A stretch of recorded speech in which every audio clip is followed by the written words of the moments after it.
everybody. Welcome back to Innovation Nation. We're here for episode 7 and part B of the conversation we started last week with Tim Wenzel. If you can please introduce yourself, Tim, for those who haven't met you before, that'd be great. Hey, everybody. My name's Tim Wenzel. I'm the head of global security privacy protection at Facebook, but that's not how Sarah and I met. We met because I'm involved with the hashtag Getting Security Done group, the GSD crew, led by the fearless Brittany Galley. Yeah, thank you, Tim. And so, we're going to get right into it. Last week, we talked a lot about questioning, some of the foundational assumptions that, we've made over the years and how that applies to our current climate, how things are changing, how we're evolving, and how we have to adapt. And one of the topics that came up in our conversation was around autonomy and how we operate, especially in a time like today. But, something that I learned recently about your style, Tim, and how you manage, I thought was very interesting. I love the way that you lead your teams. And if you can share with us, your mindset and how you put your teams together and how you get things done, in regards to GSD, right? Getting security done. Let's start there. Sounds good. So over the last 9 or 10 years, I've experienced something that I think is pretty common in the security industry. Maybe you join a new role, a new job, and it's awesome. But then sometimes the people around you make it less awesome. Sometimes it's a clash of personalities. Sometimes it's the, hey, we're here to do the job, but people can't really define how to do that job well, or what success looks like, or worst of all, as a security team, like we kill it just to get client feedback that says it was wrong. And that's demoralizing. It makes you feel like there's no point to come to work anymore, and there's no point to be in this industry anymore. And so I started thinking about, how can I change this cycle of not understanding how to be successful in my role? And that leads to managing up. But then when I started to get to the position of being in that role to where I was the manager, or I could influence hiring, I started to think about, how can I push that approach down to the hiring pool and the onboarding process. And so I think that's what we'll probably talk about today. So if there was, a way to describe it, or I guess like a term you could use, have you thought of what you'd call that concept and that style? Because for me, it is one in which I have not been exposed to before. It is very innovative, which is extremely fitting for the podcast and what we like to talk about. But it seems to me that it's really hard to put that into one category. Well, I didn't think all of this up. I've pulled some of these concepts from business books. I've stolen a lot of these things from people that I was like, that's awesome. I'm going to do that from now on. So I'm a big advocate of, plagiarizing good things and moving them forward, not in writing, just in practice. What works works. But actually, if I had to put a term to this, I would call it the ESRM method to hiring, Enterprise Security Risk Management method, because it really does have everything to do with understanding what you are doing for whoever your organization is or your client, why it's successful, and then who do I need to hire? Which people need to go in which seats? And we need to get away from hiring by, I need more people, so I'm going to hire some really good security people or some really cool people, and then hopefully it works out. One thing that I hate is when people talk about, well, I'm going to hire the best people that come through the hiring process, and if it doesn't work out, then we'll manage them out, we'll find another opportunity for them. Like, how demoralizing. And here's the thing, in all business, but in security for sure, turnover is your most expensive expense. Because it leads to bad morale, lack of consistency in operation, and you're always training people forever, which means nobody's actually executing well. So, the way I see it is, hiring with a purpose, purposeful hiring, right? Like designing with the end in mind, trying to understand the big picture and then figuring out the steps you need to take to get it done. So can you help me understand and walk us through your process and like what that looks like if you can break that down for us? Yeah. Well, you said something about designing. I'll take it a step further. I call it designing autonomous teams, because at the end of the day, I can't take PTO and turn my phone off if my people aren't able to make good, solid, programmatic decisions while I'm gone. Because the world is not going to stop for me to take vacation.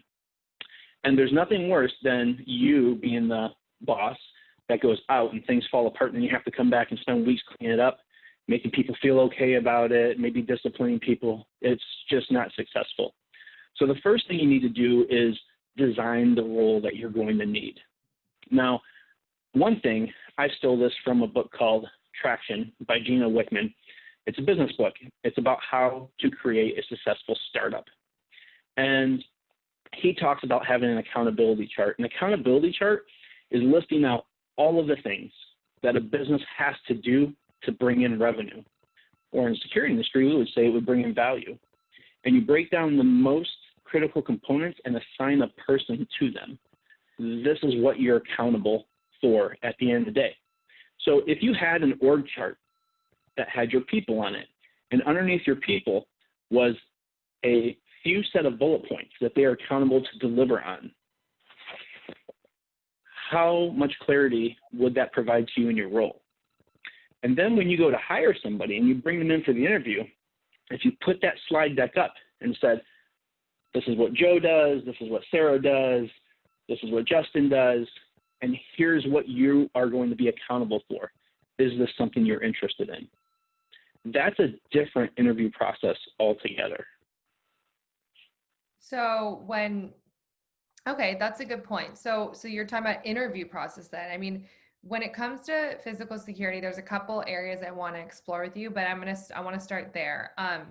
What are the things that you typically look for in people, and how do you decide your criteria when you're designing for a role? I mean, it sounds like, or for a purpose, each one it sounds like is going to have a different criteria. Is that fair to say, or would you disagree? I think you have a commonality within a program or within an organization because we're all swimming in the same direction. But the specific deliverables, what they're accountable for, are different. And it's important to design a role that has a core role. This is what you are going to gain proficiency in performing here in the next 90 to 120 days. And performing here is really important. And this is where security gets it wrong. Because what I did in the government or what I did for this family doesn't apply the way I do at Facebook. And if I moved to Salesforce, for instance, it probably wouldn't apply there because they're all different organizations trying to accomplish different things. So you have to understand what success for the organization you serve looks like. You need to document that. And what that comes down to is saying, this role needs to accomplish this. Here are the decisions they are going to have to make. You need to create an upper role. So at what level, director, executive level, whatever it may be, should they be conversational at? Should they be able to have a casual conversation, answer a question, be able to deal with that conversation and say, okay, you know what? I'm going to take what we talked about, I'm going to escalate it up to my manager. And then their lower role, who should they be training, mentoring, or responsible for elevating? Because if we're not doing those three roles or these three things within a role, then we're stagnant. We're not learning, we're not developing, and we're not having fun for very long. And so then if you take that understanding of what a role will look like, then you can get into hiring criteria. And I generally have three criteria that I look at. One, how easy will it be to work with this person? So I'm not looking for a cultural fit. I'm not looking for somebody who's fun to talk to. I'm actually looking at how they ask questions. I'm actually looking at how they compose themselves, how they deal with interpersonal interactions to say, will this person complement the team, or will they cause undue friction? Will it be more difficult to bring them in and get them in sync with the team. Because that's one thing that we do all the time. We hire the resume, and then we don't understand why the team dynamic begins to fail. And when that team dynamic, that cohesion, that ability for everybody to enjoy their work together starts to fail, then morale starts to fail. And then things start to fall off. Does that make sense? Absolutely. It's a really good way of looking at things. It reminds me a lot of my time with my previous company. We, it was such a large organization and definitely not a startup. I mean, the company had been around for so many years, 150 plus years. And, we always took a top down approach. And, it was interesting because I wouldn't say it was, I'm not going to put it down necessarily because every organization operates differently and some things work for some that doesn't work for others. But I will say that when COVID hit, everything changed. The exposure I started getting at such a high rank within my company because of COVID hitting and everyone kind of being level set. Like when COVID came into the US and like we were all kind of shocked at once, ranking didn't matter. We were all in it together. We had to do whatever it took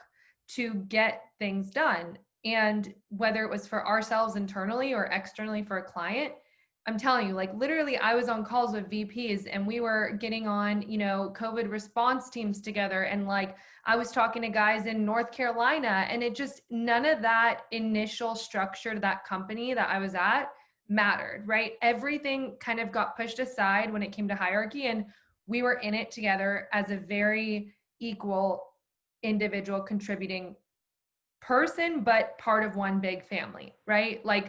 And it was a very interesting concept because it makes me think a little bit about what it might be like working on your team, because it sounds like with you, you talk about coach up and coach down.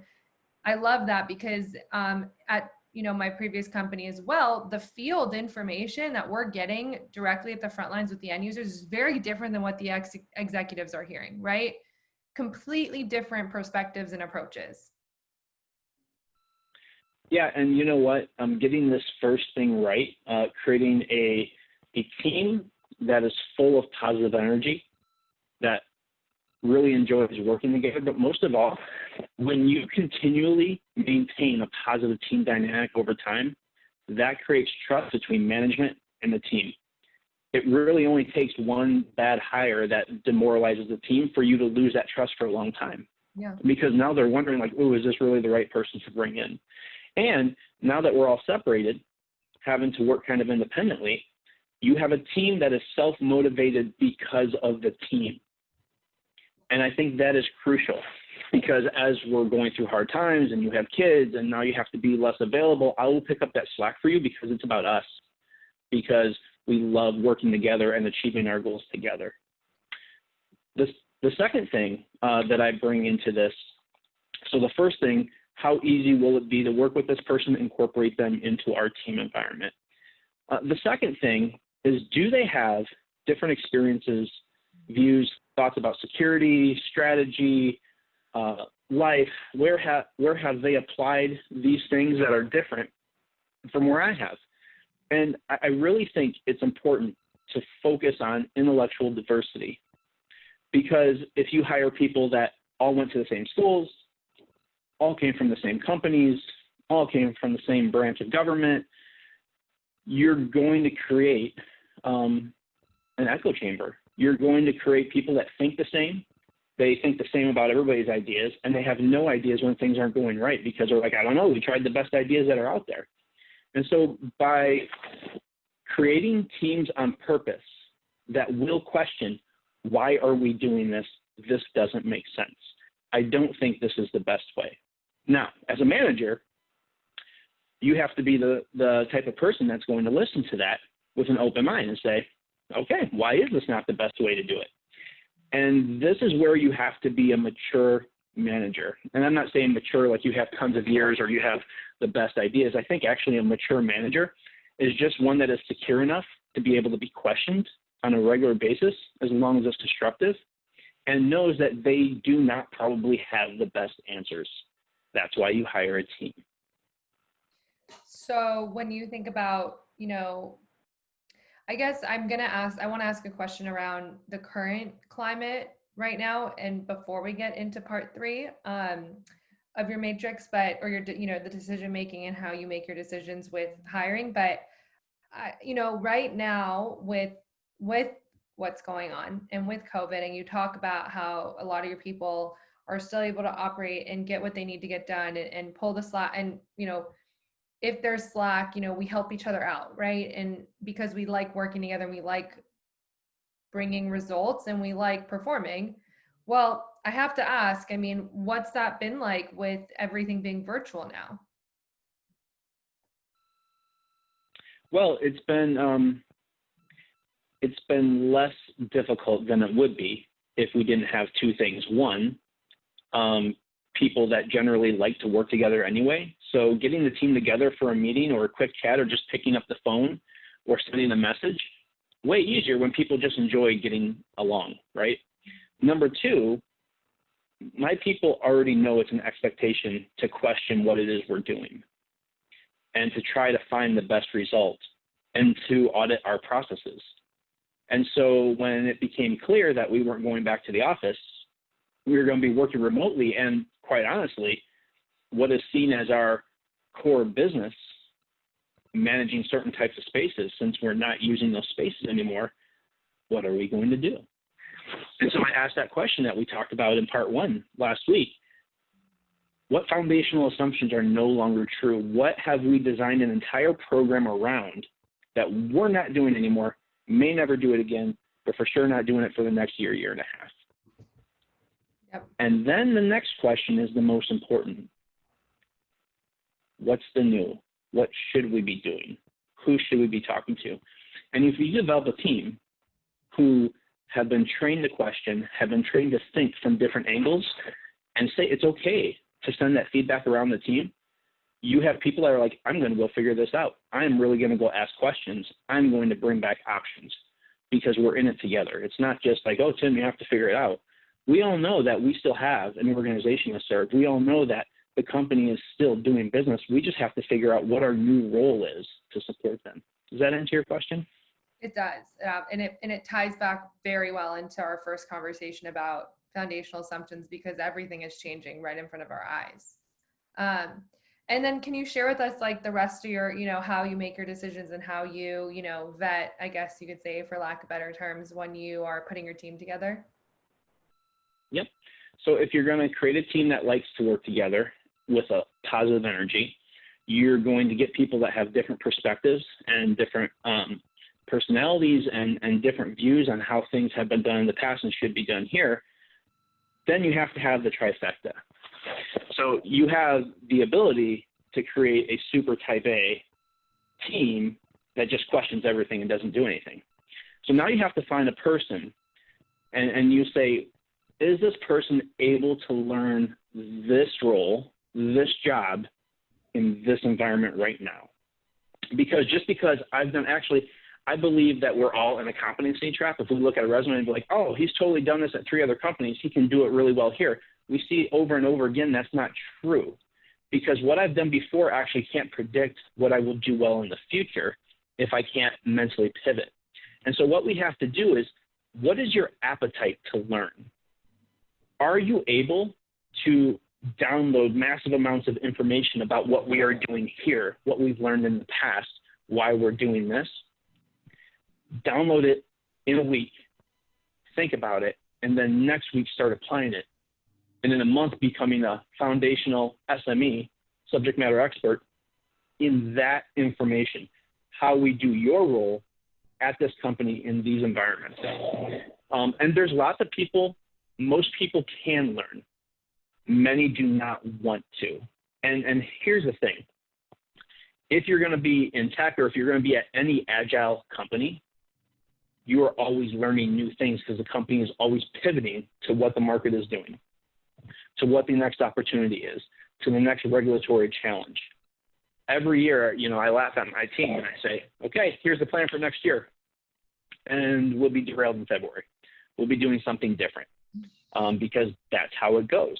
And if you have people that get exhausted by the process of learning, that when things change, when everything changes, and now they have to pivot and take what they thought and move it in a different direction, or drop what they were really excited about and pick up something new, then you're going to have a team that is highly motivated, type A, will question everything, but does not want to learn new things. And so you just find you get a lot of people who become discontent without being constructively discontent. Does that make sense?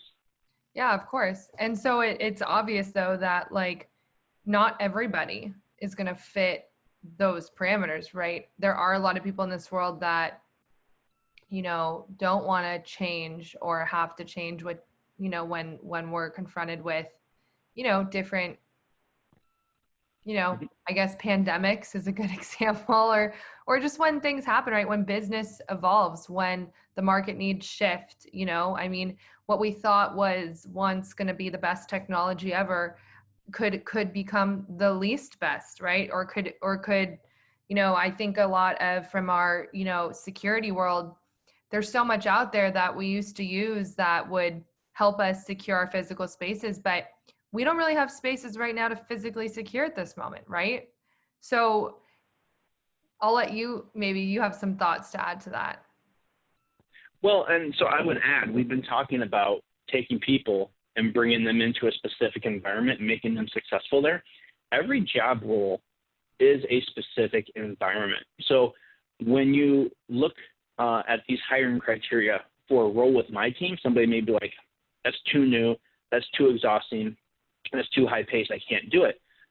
But for your team that has more of a defined linear, you know, approach, maybe it's a project management office, right? Maybe it is, you know, an access control program. Things that changes will come along, but the entire direction won't pivot. That's where that person may be a lot more comfortable with learning that information and applying it. And so, again, it's not saying that if they don't line up with these criteria for my team, they're useless. They're just not going to be happy long-term on my team, which is why it's important that you define what your roles need to be.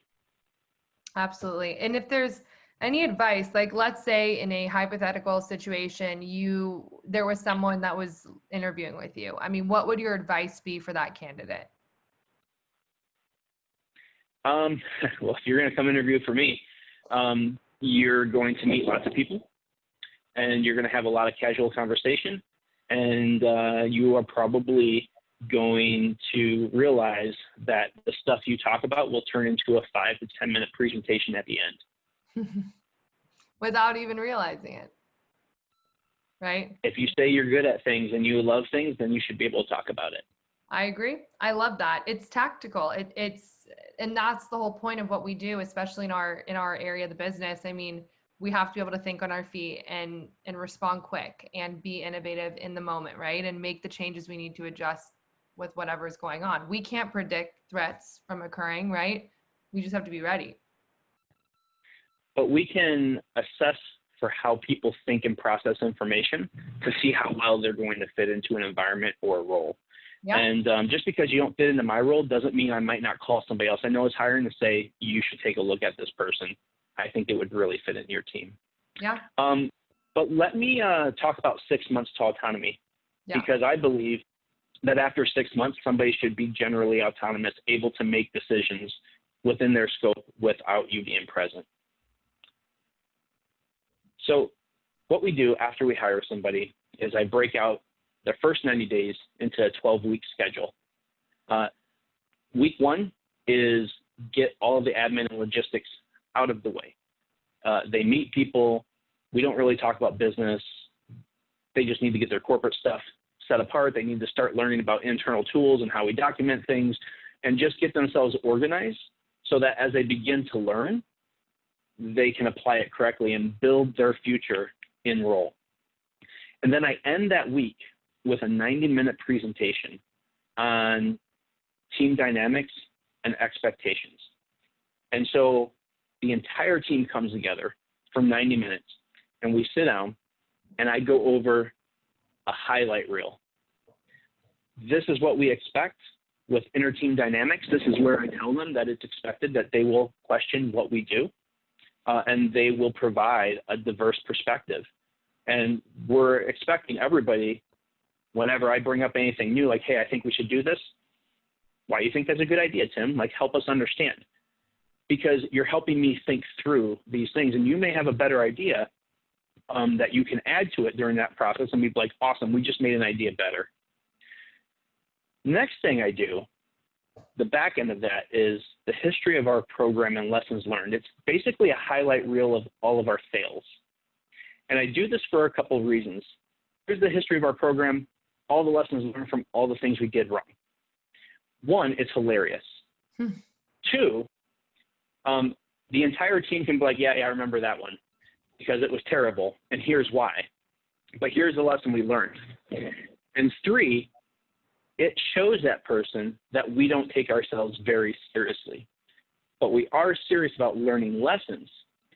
And what's the most frustrating thing for you when you start a new role and you get to that point where you feel like you're on it and you say, hey, I think we should do this. And somebody says, oh, no, we already tried that. And you're like, okay. Well, we get that out of the way week one, everything we've tried and why it didn't work out. And that helps them understand how we ended up where we are. So if you can, and I know we don't have that much more time left, but I would love if you can share a little bit around maybe some of those actual concrete lessons you guys have learned before from doing those types of exercises over the last 9 to 10 years of doing this. Well, so the whole point of going through the fails and lessons learned are not the tactical things that we did wrong, but it's what we thought about how we provide service to our organization and the feedback received on why it wasn't good. And from week one, we start helping them understand a successful thought process in this environment. So not only do they know why we failed, why the lesson was learned, but the thought process that the company wants us to have as we serve them. And that's reinforced over the next 4 weeks as we take them through their core competencies. And we hold their hand. Even though they've done this 100 times, you go through with somebody else, you watch, you ask questions. You participate, we ask you questions. You do, and then we put you on a panel, and we ask you why you just did all the things that you did. Wow. And that is not to put people on the spot. That's to understand how they think and to make sure that their thinking is in line with ours. Because if you're going to trust people to make decisions when you're gone on behalf of your program, we need to align on where we've been and what the thought process is. Yeah.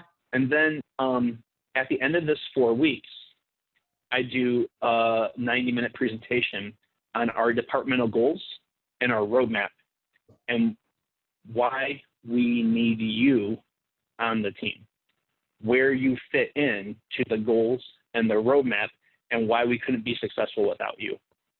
And that is a really interesting time to empower somebody that I am part of the team, I'm useful, and this is why I'm accountable for those things. At week 12, the team turns in their scorecards on these people. Here are all the things I've worked with them on and how well I think they're doing. More importantly, the things that aren't lining up. Here are their gaps, not in skills, in thought process. And then everybody is told in week one that at the end of 90 days, you're going to present to the team. Depending on what your role is, it could be what the heck are you thinking if you're in like a program management role, or it could be what the heck are you doing? And it's supposed to be a roast of the program. It's supposed to be fun, but tear it apart.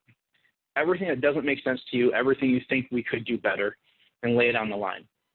And then I invite my boss and all of my peer managers to it so that they can make fun of my program in front of everybody.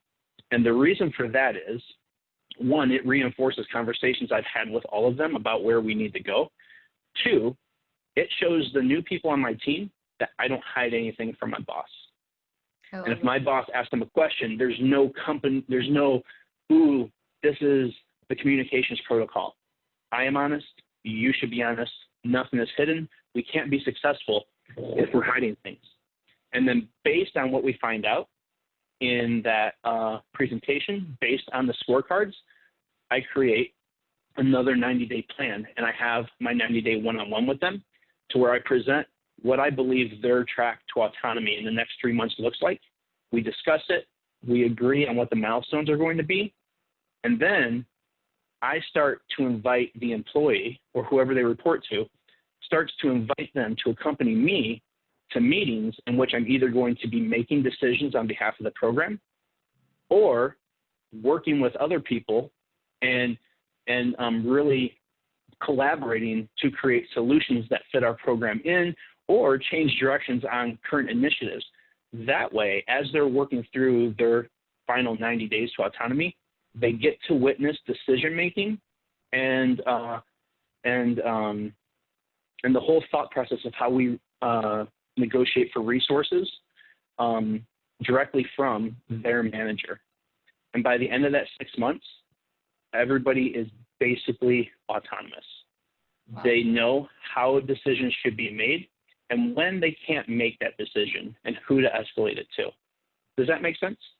Absolutely. We could talk for hours about this. I could literally, I mean, it's like almost mesmerizing for me because coming from a very large corporate company that, was, I will say they were amazing at training and technically getting us really up to speed on what we needed to know.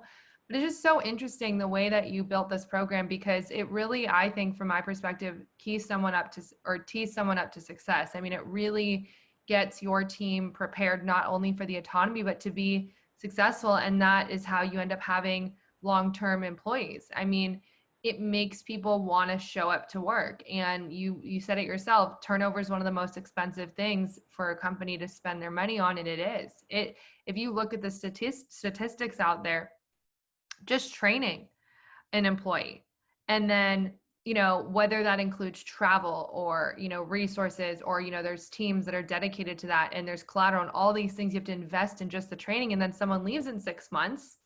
I mean, that's money that's just going out the window. And so I love the way you do it. Absolutely. And now you don't have to focus on external things to motivate your teams. Yeah. The very act of being a part of a team that always wants to do the best, that always wants to renovate its processes to provide the best service, that relies on everybody to help collaborate on the roadmap. They're already energetic. They're already engaged. It does make the job of being a manager more difficult because people will come to you with feedback that you don't want to hear. And you have a decision to make. Do I want to maintain my team's trust? And if I do, I have to listen, even when I don't agree. And as I listen, I have to ask questions, not questions designed to help them understand why I'm right, but questions, curious questions, to understand where they're coming from, because I've come to realize that most of the people that work for me are smarter than I am. Wow. And their ideas are amazing. And I tell them, hey, I may not take your suggestions today, right now. I may need time to think about them. I may not feel like they fit right now. But in security, things change like that. And all it takes is for me to be asked to come to this one meeting. They say, Tim, we have this issue. How are we going to deal with it? Well, most of the time, I'm in that meeting. I'm like, here's what we're going to do. Bam, bam, bam, bam, bam. They're like, that's amazing. And I didn't think of it. My employees have thought about it for the last 4 months. And they've been feeding me ideas about how we could do things. And all of a sudden, we're in that environment, that new environment, where things have changed and they need a new deliverable. And it makes sense. We at least have a place to start. Wow. That's awesome. I think it is awesome. And I love this discussion, Tim, because I think it's just such a nice reminder to people out there, especially those who are listening, that really, even whether you're in security or not, I mean, this method and this model can be applied anywhere. And especially in this world today, when it comes to how technical this world's becoming, and project management, which wasn't so glorious back in the day, is now becoming one of the more desired roles, because you get to have a project and own it. And this makes me think of project management, but for like human resources. Like, it's a very tactical way, I think, of just training and onboarding and bringing people in and making people enjoy what they do and not making it hard on them. Because I know that also from my other role, and it's great conversation for me today too, because we will be building out my new company that I'm with. But looking back, I mean, there's a lot of people too who are very like seasoned, who come into a new company, and they come in with, you know, their own preconceived notions and their own expectations. And how do you shift that? Like, how do you prep someone who's been in the industry for 30 years, right? And expect them to fit in so easily. I mean, this is a great example of bringing in all the seasoned people too and making them adjust and fit within, you know. And really, I think everyone is going to benefit from this conversation. So I really appreciate you joining us today. And before we end, are there any other final notes or anything you'd like to share, or concepts to share with the listeners? You know what? I think this is the ultimate kindness that we can do for our teams, to create an environment where they're free to think, throw their ideas out, to constructively criticize, and ultimately to create their own future. And I don't want to make it sound like I have a ton of high performers that never have any reservations or concerns about the world. But when you create an environment to where they can come to you and say, I don't feel like I know what I'm doing here. I don't feel like I can be successful right now. And you can have that conversation because there's trust and we're all focused on development. Great.